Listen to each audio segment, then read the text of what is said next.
All right, here we go, everybody.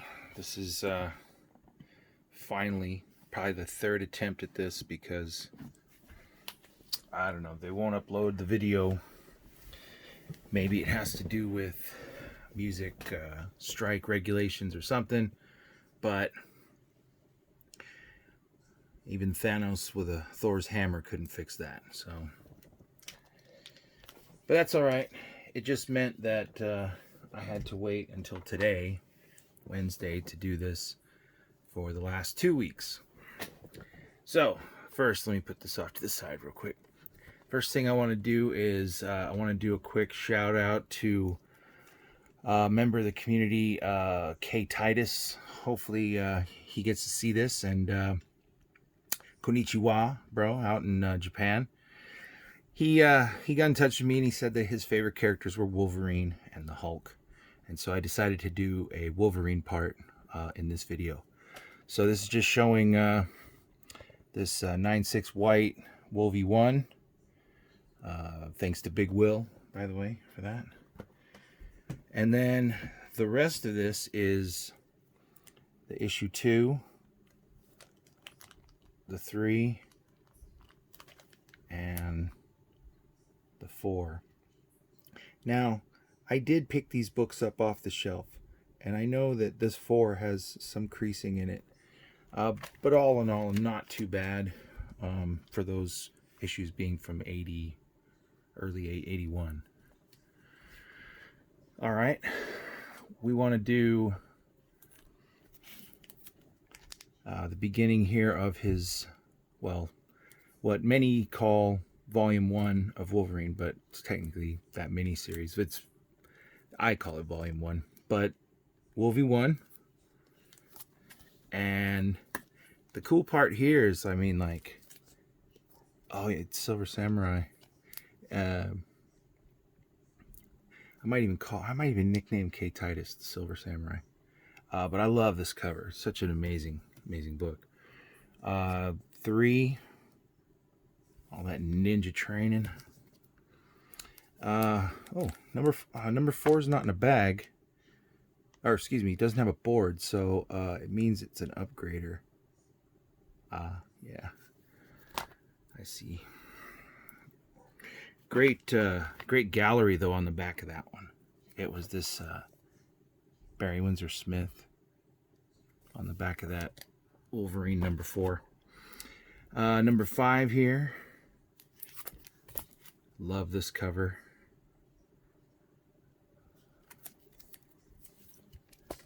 Issue 7 with the Hulk. Well, there you go. There's some Hulk and Wolverine.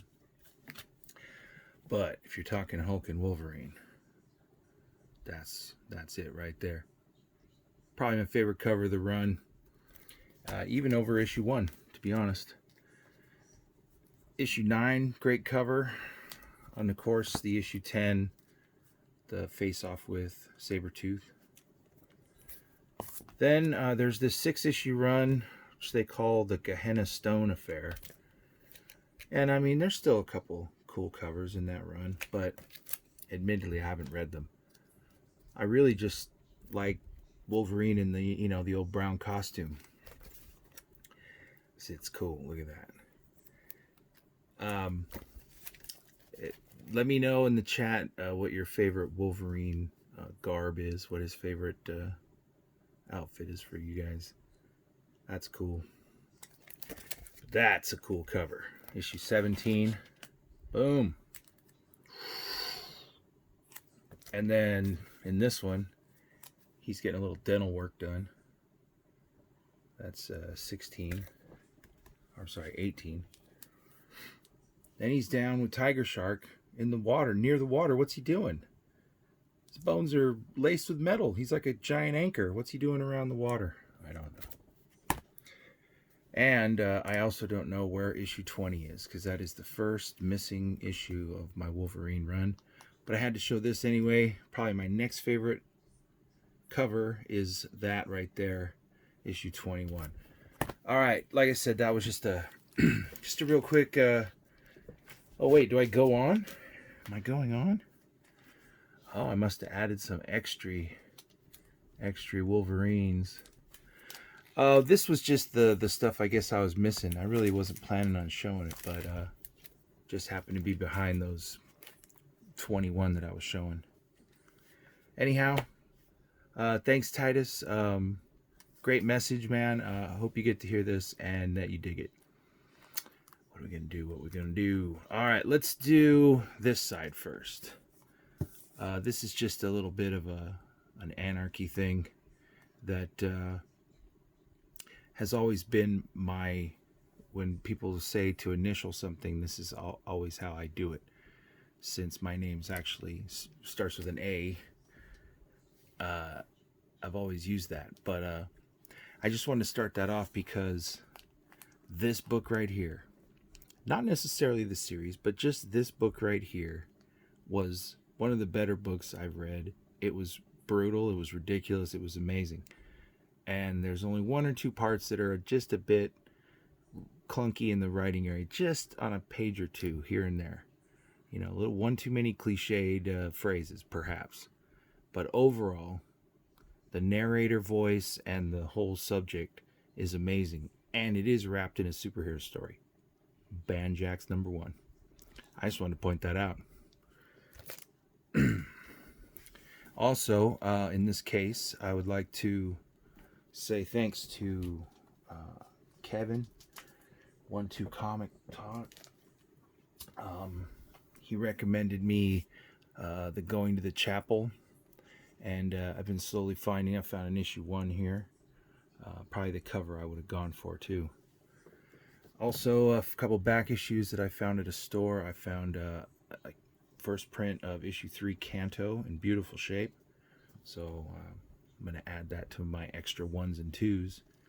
Maybe get a full extra run out of Kanto, the original series. Old Haunts, I picked that book up from Upshot. It's issue 2 particularly. I've seen this book less than the 1s and the 2s, and I think this is a really good series. So, Old Haunts, and keep an eye out for an issue 2. Speaking of issue 2s, man, I don't collect or read the adventure cartoon type series, unlike Bad Avenger, who's tasked with wanting to get all of them, and that's amazing. But I did break down finally and make a deal. I was part of a trade for this book over the weekend. Kind of threw it in at the last second, and he okayed it. But it's the last one I've seen on a shelf for a while, so glad I snuck that one in there. Speaking of, too, The Walking Dead, Varking Dead. I had to get another copy that wasn't all dinged up from the eBay mail transit. So, but it was a pretty good story. The Varking Dead has to do with opening up franchises in hell. I'm really giving another tighter look to Dead Day. So I really like the premise, and I got the handle on the 1 and 2 variant, or the both A and B variant of issue 1, I meant. But there you go, Dead Day. Probably my favorite book of the week is this book, Cardinal Dagon, from Behemoth Comics. This book was outstanding, hands down. I can't wait. The Tula Lotte. One of the problems with the bagged, polybagged books is if the covers fit on there nice and tight, you can't really see the book or the book edge. I opened these and it was all spine ticked up because, I don't know, it's just how it goes. Once in Future, amazing book. Thanks to Chino Comics and More for telling me early on, dude, just buy it.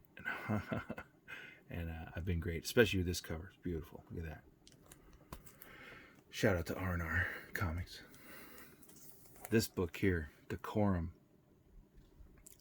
It's 2 words, Jonathan and Hickman. Those are the 2 words. This book's ridiculous, so right on. Happy to see that. Gideon Falls wrapping up, and Windmills of Your Mind cover. Dig it. It's almost wrapping up. What issue is that? like 3 more issues maybe. One of my favorite reads of late is this book here, The Goddamned, The Virgin Brides.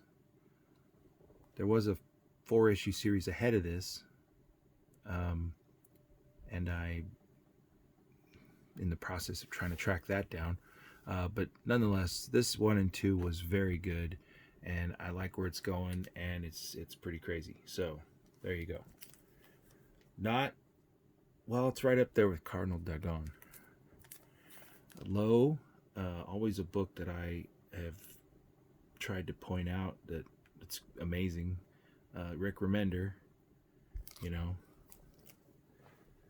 Now, we got the Scout run here of Atlantis Wasn't Built for Tourists in pretty good shape. This one here, Everglade Angels. I noticed there was an issue 2 I saw on a shelf somewhere, but I passed on it for condition, but I got to find the issue 2 coming up, because I really like the art inside this. It Eats What Feeds It. It was always cool to find that issue 2. I thought that was going to be a hard one, but I did. Also, issues here, issues 1 and 2. Title at the top there, and at the bottom down there, Yasmin. There's some books that might, after time, hold a more significant meaning than just the surface story at the moment, and maybe that's that book for the future. I may or may not care whether it goes up in value or whatever. It's just a cool book to have. Same with Hotel. Can't wait for that book to come back. Finally, an Upshot series wraps up. We got another couple series wrapping up next month. All in all, man, pretty successful run there. Devil's Highway. Just a lot of good stuff going on. No One's Rose. I got to admit, I predominantly picked this up. I picked up all the ones before it, but I wasn't really going to pick up No One's Rose today. I just had so many books, but this one reminded me of Farlane the Goblin with the little tree on his back or whatever, and it just looks like a great cover, so I picked it up. I would have picked it up anyway, Always happy when I find waiting for me as opposed to having to go track these down. The month's Dave Sim parody cover of The Amicable Spider-Vark.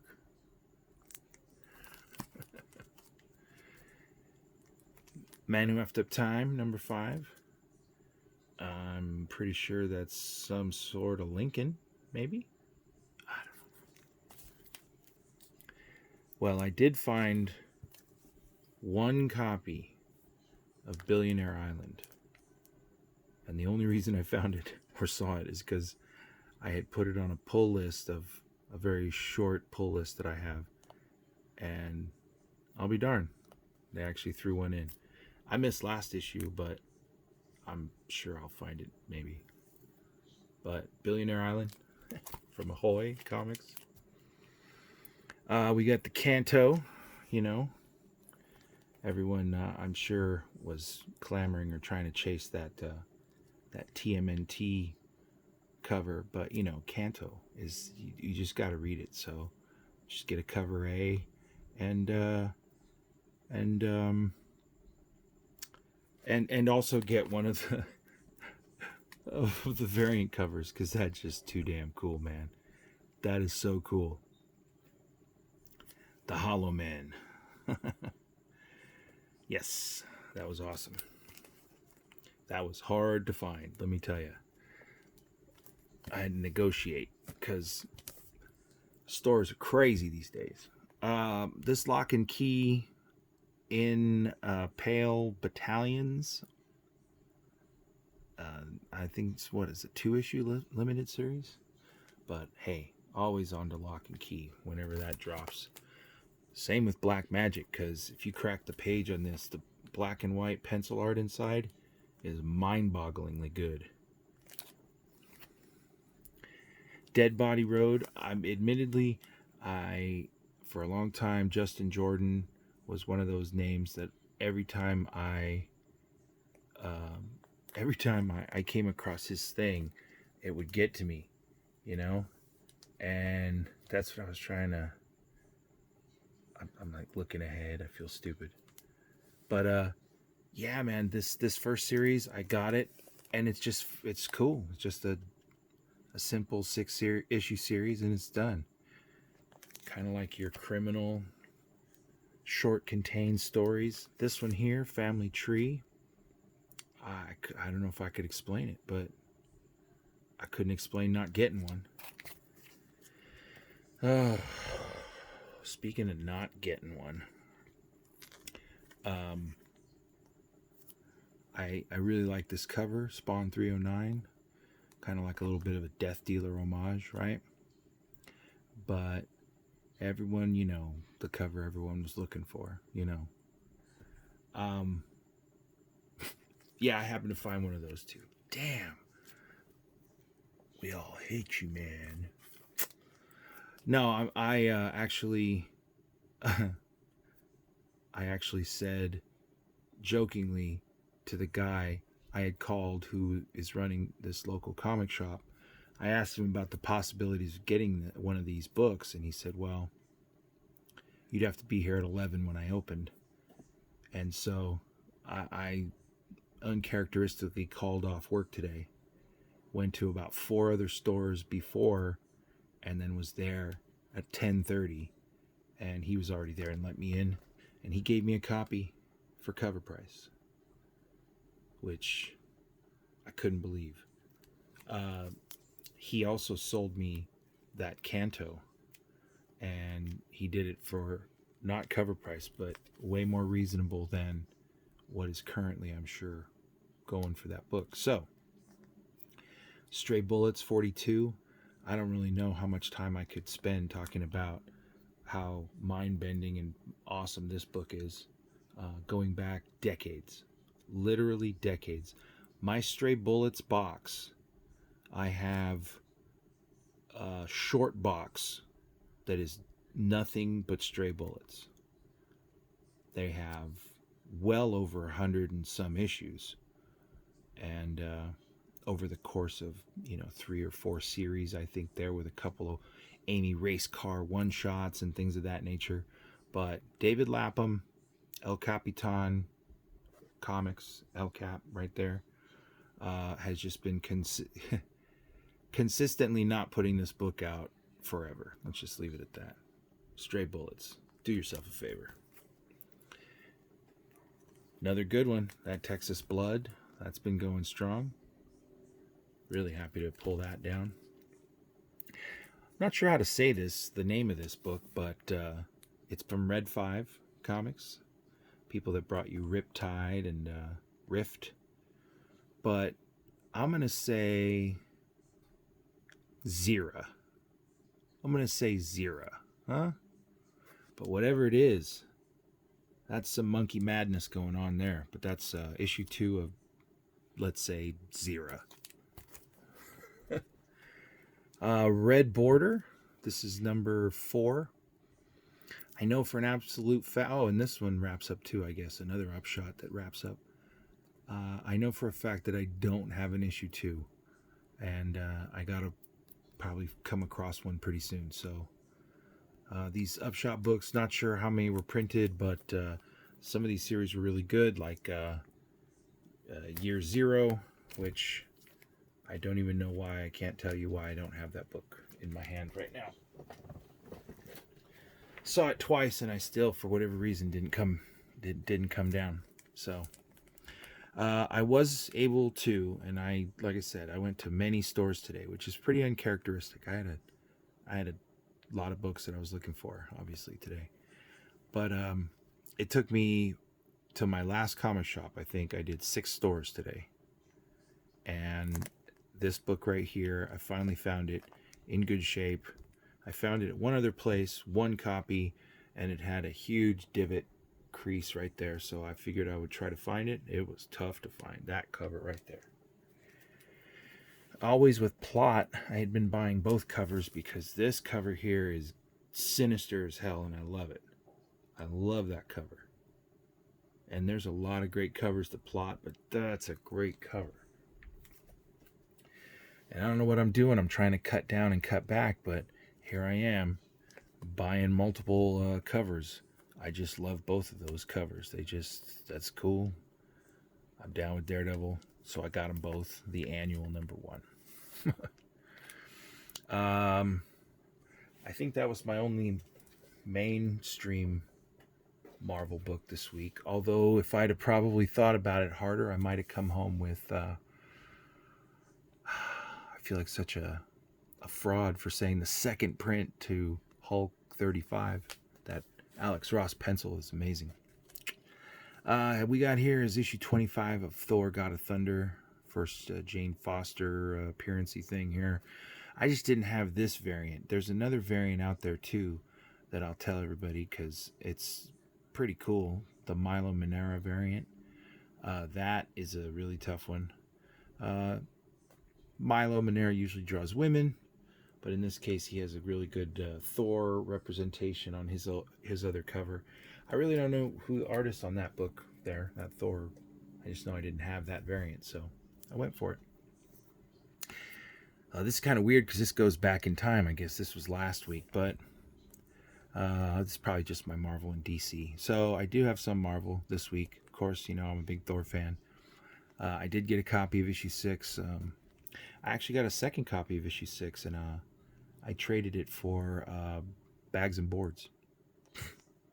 Because none of these comics would have any bags or boards if it wasn't for that. But I gave it to a good friend, and he runs the store, and he never gets the comics that he likes because they all end up selling out. And he did want to get Thor, so I said, I got one for you, and I gave it to him today, and we did a trade with some bags and boards. And he goes, oh, cool, man, I appreciate it. Now I just need 1 through 5. I don't know, man. I don't know if I can help him there. But there you go. Cool issue, cool cover, but wait. I personally like there's several good covers to Thor. And not to belabor the multiple covers thing, they are probably of all sort of equal, I don't know how to put it. But this particular set here, this Black Winter Thor trade dress, the Virgin, and if you know that Enchantress, Thor #6, Greg Horn. Forget about it. That book is hot lava. I'm telling you. I love that book. I was really happy about this. Probably one of my favorite things, and I can't believe I'm saying it's Marvel and it's cheesecake, but since the Nathan Zerdy book that I ordered has not arrived because the post office is taking longer, I will just have to be patient because that book that I'm waiting on would have dusted this book. But for the moment, booyah.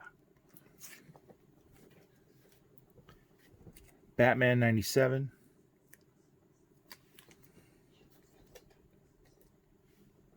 Batgirl.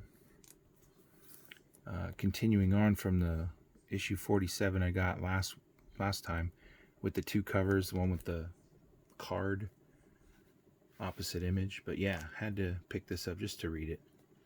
I really probably should have looked at that other cover because that was really nice. But oh man, I've been remiss on my Last God. But I just got a few issues in the middle I got to nail down. Like a 5, 6, 7 run or something like that. But those are still at hand. But Last God, you crack the page, man, it's amazing inside. The art is awesome. And DC Black Label, crushing it. Oh, and I sing the praises of Hellblazer and that must mean it must go away. So whatever issue Hellblazer ends on, of course it ends too soon and whatnot, but Spurrier has really put a great tone and a great reverence. In fact, John right in the front is giving you the old cheers. You know, what a great book, what a great character, what a great series attached to Swamp Thing. It's unbelievable. High hopes here for this last capstone to kind of like the Denny Cowan homage from Bill Sink and Jeff Lemire. I didn't actually crack this open. Let's throw a few pages on this. Oh, wow. That's Sienkiewicz. A refined, shaken style from Bill Sienkiewicz. Right? Look at that. Yeah, so it was Black Label. I thought, hey, I'm all over that. Now, to Riggedy Giggity, Mr. Rigor Mortis, I just wanted to point out, hey man, I've got some Sandman. I actually had 0 Sandman, not even a single issue, stray issue, up until the end of 2019, and I'll show that one in a minute. Anyway, I recently had a store that I go to, and they got in a run, and so I've been slowly going in there and like picking off, you know, these issues. This is issue 3, Sandman. This here is an absolute grail book to me because that is the first Lucifer appearance right there. Issue 4 of Sandman. I don't think I have 5 because the copy that was in this collection had a little, it was a little too much damage, but these books were in good shape. This is issue 6, the big hands on the cover. It's pretty sweet. And then books that I had found about a week ago was this issue 7, you know. And then this was the book that I had. The only book, Sandman, that I had was the issue 8, the Death issue, first appearance of. Great character I always loved, so that just happened to be a book I needed to track down, and I got it literally like last year, not that long ago. And then, of course, finally, it's issue 9. There is an issue 1, 2, and like I said, the 5 at this store. I'm not going to get that 5. I'll find one. But the 1 and the 2, I still might buy the 2, but it has a little damage as well. But just because I think it's pretty reasonably priced. The issue 1 is a fine. But I have the opportunity, I think, depending on how the sale of some comics goes, I might be able to secure a 9.6 Sandman #1, CG graded. So we'll see. I might have to try to nail that one down soon. My cool book of the week, this black and white indie book, No Romance in Hell. Hyena Hell. And let me tell you, all the art inside, black and white, is spectacular. So cool. So that's my book. I showed everyone those Lola covers in the last video. And this was that issue 2 that was getting sent to me. So, yeah. That's such a cool cover. Shout out to Pope G. He always told me about Rasputin. And of course, Riley Rossimo's art.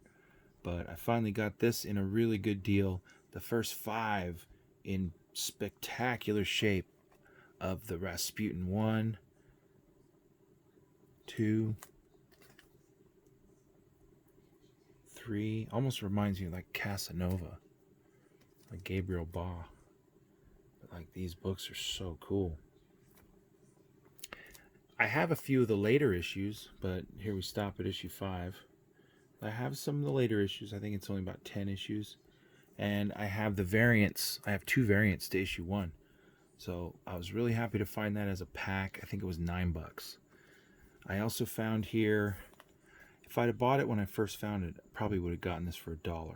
But since I had him hold it and I came back after work, this cost me, I think, $2.25 or something around that.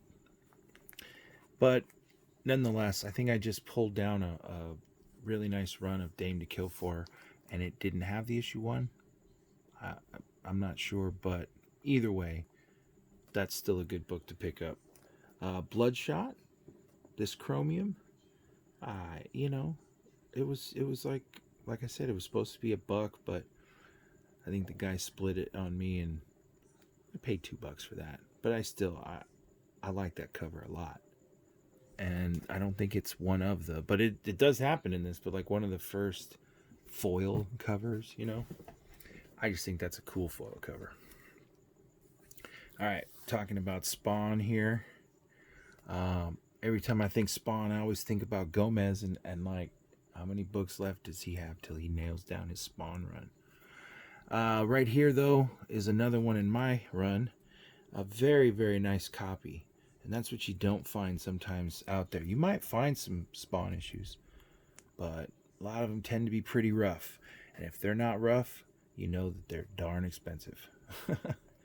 But this 155 was a great find and great shape.